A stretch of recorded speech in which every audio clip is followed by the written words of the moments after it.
இயேசுவின் எனதருமை சகோதர சகோதரிகள், இந்த 10வது அதிகாரமானது யோனத்தான் தலைமை குருவாக நியமிக்கக்கூடிய ஒரு நிலையை பார்க்கிறோம். அலெக்சாந்தர் யோனத்தானுடைய ஆதரவை கேட்கிறார். ஏன்னா மன்னர் தெமேத்திரியு அவருடைய நாட்டிலிருந்து அவரை அப்புறப்படுத்த அலெக்சாண்டர் போர் தொடுத்து வருவதையும் பெரும் படையோடு தெமேத்திரியு பயந்துகிட்டு யோனத்தானிடம் இதோ வாங்க, என்னுடைய கூட்டாளி ஆகிக்கொள், உனக்குள்ள எல்லா வரையும் நான் அப்புறப்படுத்துகிறேன், சலுகைகளை கொடுக்கிறேன் என்று சொல்வதையும், அதற்கு முன்பாகவே அலெக்சாந்தர் யோனத்தானுக்கு உன்னை நான் இதோ தலைமை குருவாக மாற்றுவேன், உனக்குள்ள அந்த அதிகாரத்தை கொடுக்கிறேன் என்று அவரை நண்பனாக்கி கொள்ளக்கூடிய சூழலையும், இந்த 2 பேருக்கு மத்தியில் அவர்கள் அலெக்சாந்தரை தேர்ந்தெடுத்து கொண்டு இவர்கள் அலெக்சாந்தர் பக்கம் நிற்கக்கூடியதையும், இப்போ இந்த மன்னன் தெமேத்திரியு வரும்பொழுது அலெக்சாந்தர் பெரும் படையோடு அவரை விரட்டி தோற்கடிப்பதை, இந்த நாட்டை அலெக்சாந்தரை கைப்பற்றி கொள்ளக்கூடியதையும் இந்த அதிகாரம் நமக்கு எடுத்து வைக்கிறது.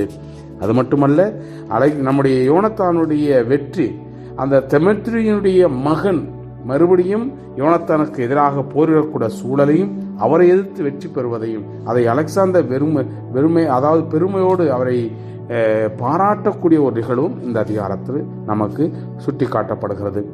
வெவ்வேறு ரூபத்திலே யோனத்தான் கை ஓங்கி கொண்டிருப்பதை நாம் உள்வாங்கும் பொழுது கண்டிப்பாக இதன் வழியாக கடவுள் இந்த மக்களுக்கு செய்யக்கூடிய நன்மைகளை உள்வாங்கியவர்களாக இந்த அதிகாரத்திற்கு நாம் செய்யமெடுப்போம். அந்தியோக்கியனுடைய மகன் அலெக்சாந்தர் எபிபான் 160ஆம் ஆண்டில் தாலாமை நகரை அடைந்து அதை பிடித்தான். மக்கள் அவனை ஏற்றுக்கொள்ளவே அவன் அங்கு ஆட்சி செலுத்தினான்.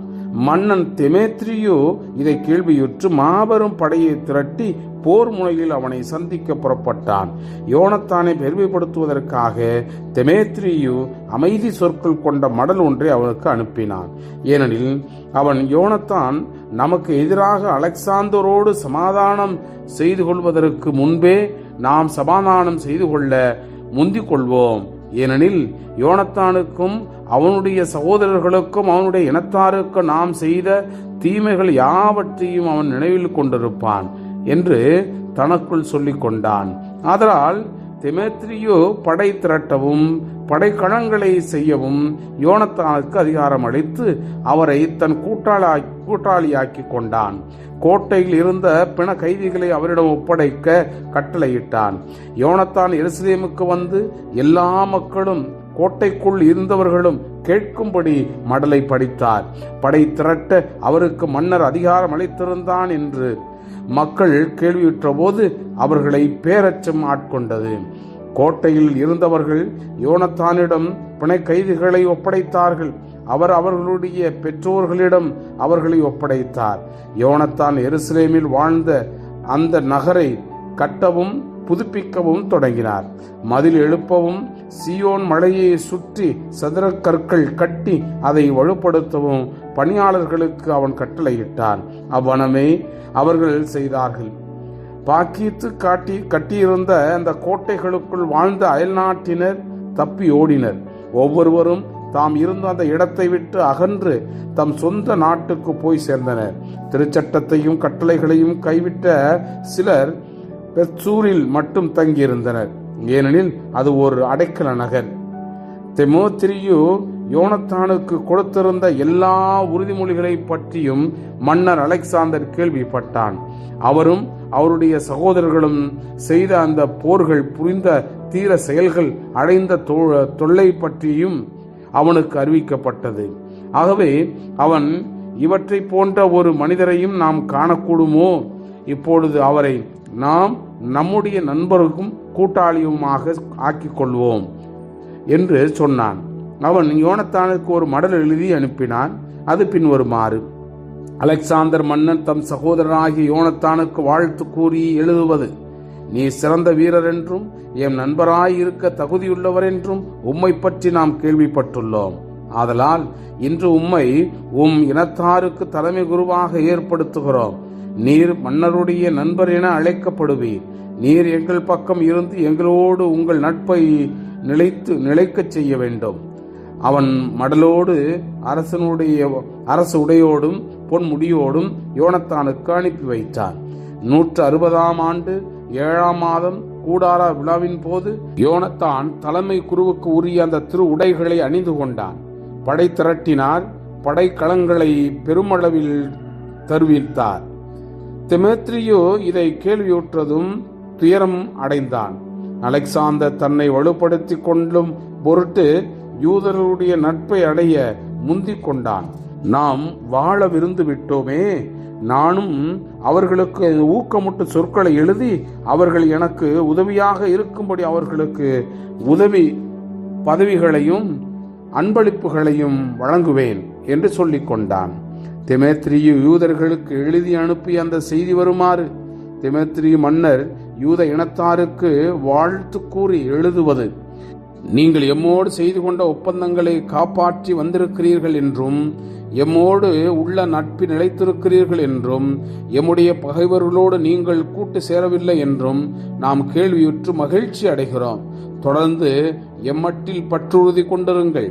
நீங்கள் எமக்கு செய்து வரும் யாவற்றுக்கும் கைமாறாக உங்களுக்கு நன்மை செய்வோம். உங்களுக்கு பல வரி விலக்குகளை அளிப்போம். நன்கொடைகள் வழங்குவோம். திரை, உப்பு வரி, அரசுக்குரிய அந்த சிறப்பு வரி ஆகியவற்றினின்று இப்போது யூத மக்கள் எல்லாரையும் விடுவித்து அவர்களுக்கு விலக்குரிமை அளிக்கிறேன். உங்கள் தானியத்தில் 1/3 பகுதியும் மரங்களின் கனிகள் பாதியும் முறைப்படி எனக்கு சேர வேண்டும். ஆனால் இன்று முதல் இந்த உரிமையை விட்டு கொடுக்கிறேன். யூதேயா நாட்டிலிருந்தும் சமாரியா கலிலேயாவிலிருந்தும் பிரிந்து யூதேயாவோடு இணைந்து 3 மாவட்டங்களிலிருந்து இன்று முதல் எக்காலமும் இவற்றை தண்டல் செய்ய மாட்டேன். எருசலேமும் அதனுடைய எல்லைகளும் தூய இடங்களாய் இருக்கும். 10 பங்கு சுங்கவரி ஆகியவற்றினின்று விலக்கு உடையவனாகவும் இருக்கும். எருசலேமில் உள்ள கோட்டைகளின் மீது எனக்கு இருக்கும் அதிகாரத்தை விட்டுக் கொடுக்கிறேன். அதை காப்பதற்காக தலைமை குரு தேர்ந்து கொள்ளும் மனிதரை நியமித்துக் கொள்ள அவருக்கு அதிகாரம் அளிக்கிறேன். எனது நாடெங்கும் இருக்கும் யூதேயா நாட்டு போர் கைதிகள் அனைவரையும் மீட்பு பணமின்றி விடுவிக்கிறேன். அவர்கள் எல்லாரும் வரிகளிலிருந்து விடுதலை பெறுவார்கள். கால்நடை வரிகளிலிருந்தும் விடுதலை பெறுவார்கள். எல்லா திருநாட்களையும், ஓய்வு நாட்களையும், அமாவாசை நாட்களையும், குறிப்பிட்ட நாட்களையும், திருவிழாவுக்கு முந்தின 3 நாட்களையும், பிந்தின 3 நாட்களையும் எனது அரசுக்கு உட்பட்ட எல்லா யூதருக்கும் விலக்குரிமை நாட்களாகவும் வரி விலக்கு நாட்களாகவும் ஏற்படுத்துகிறேன். இந்நாட்களில் யாரையும் கட்டாயப்படுத்தி எதையும் வாங்கவோ எதை முன்னிட்டும் தொந்தரவு செய்யவோ யாருக்கும் அதிகாரம் இல்லை. யூதருள் 30,000 பேர் மன்னருடைய படைகளில் சேர்த்து கொள்ளப்படுவர். மன்னருடைய படை வீரர்கள் எல்லாருக்கும் கொடுக்கப்படுவது போல் இவர்களுக்கும் ஊதியம் வழங்கப்படும். இவர்களுள் சிலர் மன்னருடைய பெரிய கோட்டைகளில் நியமிக்கப்படுவார். வேறு சிலர் அரசினுடைய நம்பிக்கைக்குரிய பணிகளில் அமர்த்தப்படுவர். யூதேயா நாட்டு மக்களுக்கு மன்னர் அறிவித்ததிலுள்ள அந்த சலுகைகளுக்கு ஏற்ப இவர்களுடைய அதிகாரிகளுக்கும் தலைவர்களுக்கும் இவர்களிடமிருந்தே எழுவார்களாக. இவர்கள் தங்கள் சட்டத்தின்படி நடப்பார்களாக. சமாரியாவிலிருந்து பிரிந்து யூதேயாவோடு இணைந்து 3 மாவட்டங்களும் யூதேயாவினுடைய ஒரு பகுதியாகிய ஒரே தலைவரின் கீழ் இருக்கட்டும். இவை தலைமை குருவுக்கே அன்றி வேறு எவருக்கும் பணிய வேண்டியதில்லை. எருசலேமில் உள்ள திருவிட செலவுக்காக தாலாமாய் நகரையும் அதை சேர்ந்த நிலத்தையும் திருவிடத்திற்கு நன்கொடையாக கொடுத்துள்ளேன். மேலும் குறிப்பிட்ட இடங்களிலிருந்து கிடைக்கும் அரசு அந்த வருவாயில் 170 கிலோகிராம் வெள்ளியை ஆண்டுதோறும் கொடுப்பேன். தொடக்க காலத்தில் அரசு அலுவலர்கள் கொடுத்து வந்து பின்னர் கொடாது விட்ட அந்த கூடுதல் நிதியை இனிமேல் கோவில் திருப்பணிக்கு கொடுக்கும்படி செய்வேன். மேலும் திருவிட திருப்பணி வருமானத்திலிருந்து இதுவரை என் அதிகாரிகள் ஆண்டுதோறும் பெற்று வந்த ஏறத்தாழ 60 கிலோகிராம் வெள்ளியை அவர்கள் இனி பெறமாட்டார்கள். இத்தொகை அங்கு திருப்பணி புரிவரும் குருக்களை சேரும். ஒருவர் மன்னருக்காவது வேறு யாருக்காவது கடன்பட்டிருந்து அவர் எருசலேமில் உள்ள அந்த கோவிலிலோ அதன் எல்லைகளிலோ தஞ்சம் புகுந்தால் அவர் விடுதலை பெறுவர். என் அரசில் அவருக்கு உள்ள உடைமை எதுவும் பறிமுதல் செய்யப்பட மாட்டாது. திருவிட வேலைப்பாடுகளை பழுது பார்த்து புதுப்பிப்பதற்கு ஏற்படும் செலவு அரச வருவாயிலிருந்து கொடுக்கப்படும். அதற்போன்று எருசலேம் மதில்களை கட்டுவதற்கும் அதை சுற்றிலும் வலுப்படுத்துவதற்கும் யூதேயாவினுடைய மதில்களை எழுப்புவதற்கும் ஆகும் செலவும் அரச வருவாயிலிருந்து கொடுக்கப்படும். யோனத்தானும் மக்களும் மேற்குறித்த சொற்களை கேட்டபோது அவற்றை நம்பவில்லை, ஏற்றுக்கொள்ளவும் இல்லை. ஏனென்றால் தீமோத்தேயு இஸ்ரேலுக்கு பெரும் தீங்கு செய்திருந்ததையும் அவர்களை மிகவும் துன்புறுத்தியிருந்ததையும் அவர்கள் நினைவு கூர்ந்தார்கள். அலெக்சாந்தரே முதலில் அமைதி சொற்களை அவர்களிடம் பேசியிருந்ததால் அவர்கள் அவன் சார்பாய் இருக்கும்படி முடிவு செய்தார்கள். எப்போதும் அவனுடைய கூட்டாளிகளாயிருந்தார்கள். அலெக்சாந்தர் மன்னர் பெரும் படையை திரட்டி தீமோத்தேயுவை எதிர்த்து பாசறை அமைத்தான். 2 மன்னர்களும் போர் தொடுத்தார்கள்.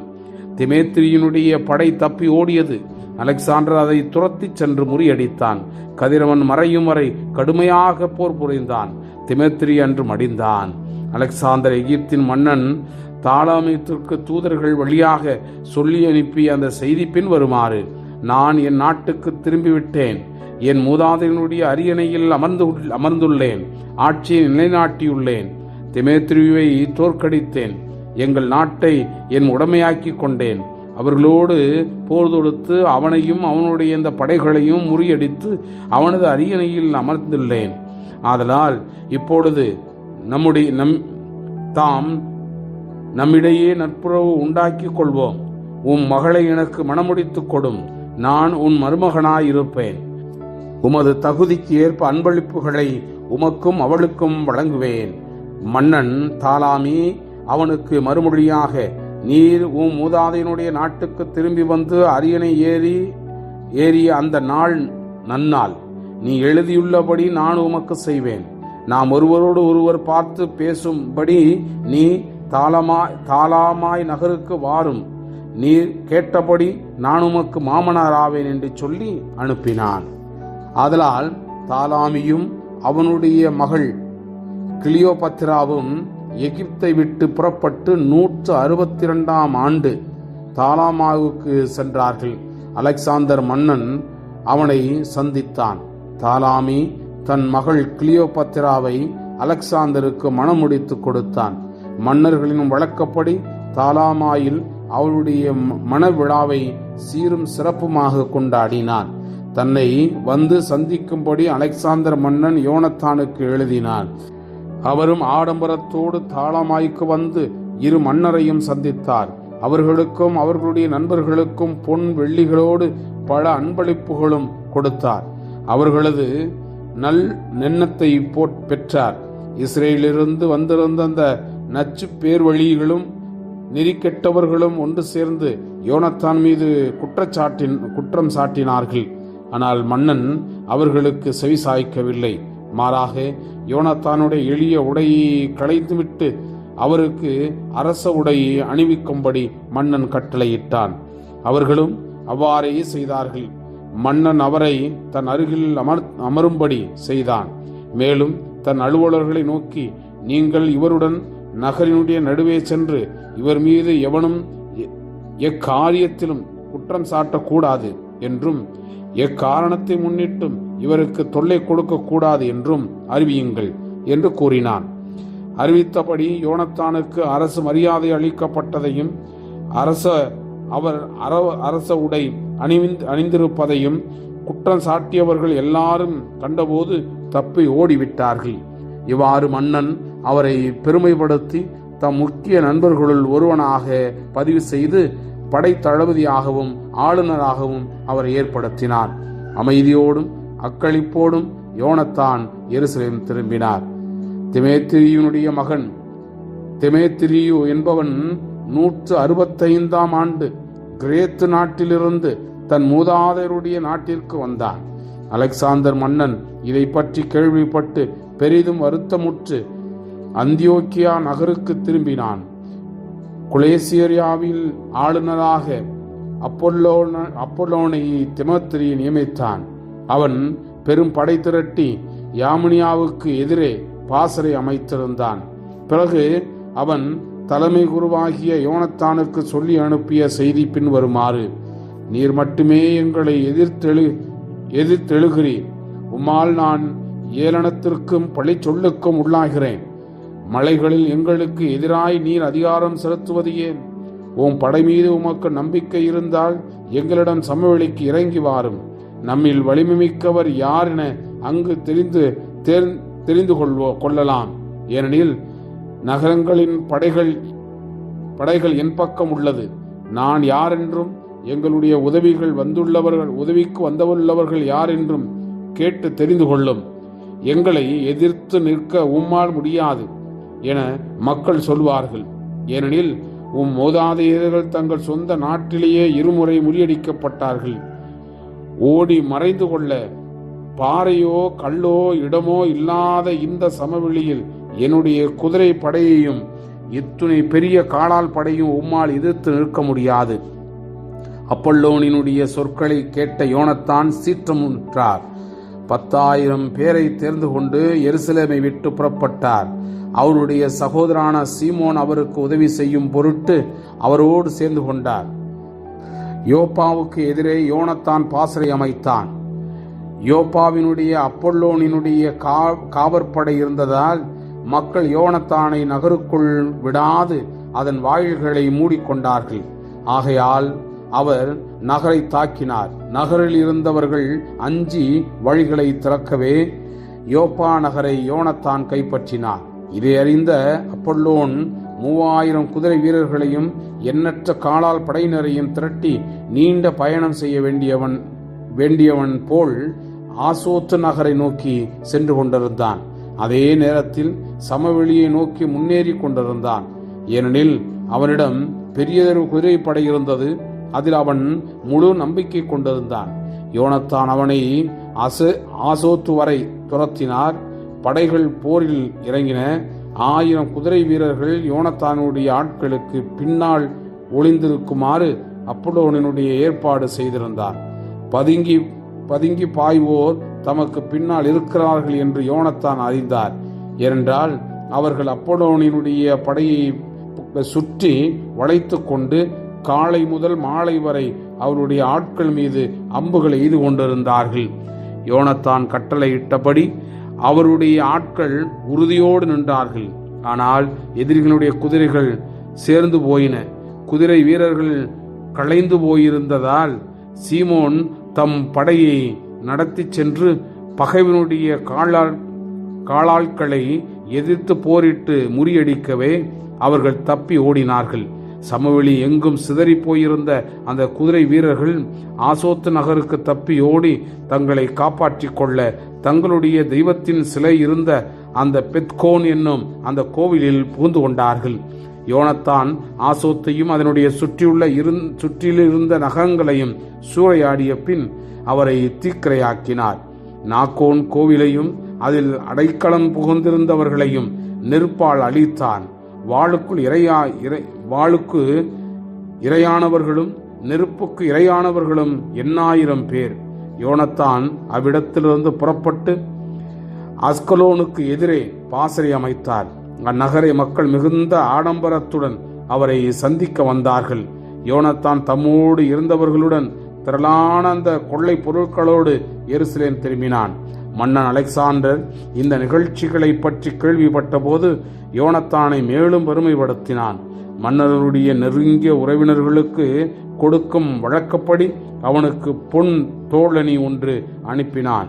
மேலும் எக்ரோனையும் அதை சேர்ந்த இடங்கள் எல்லாவற்றையும் அவருக்கு உரிமை சொத்தாக வழங்கினான். Praise the Lord. இயேசுவுக்கே புகழ். மரியே வாழ்க.